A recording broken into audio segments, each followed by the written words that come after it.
Badan Pengawas Pemilu Sulawesi Selatan memperketat pengawasan di 24 kabupaten kota di masa kampanye dengan membentuk tim fasilitasi pengawasan kampanye.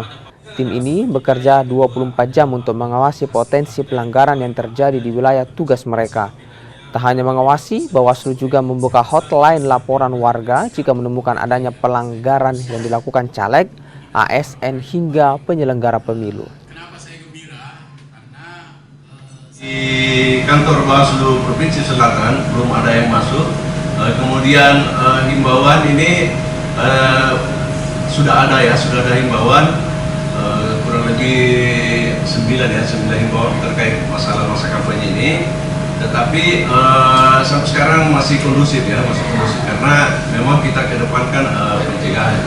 Dan sampai dari tadi malam ini kita sudah membentuk juga namanya tim fasilitasi pengawasan kampanye, dan itu bergerak. Ini bergerak di 24 kabupaten kota, dan memang kita sudah buat posko untuk itu.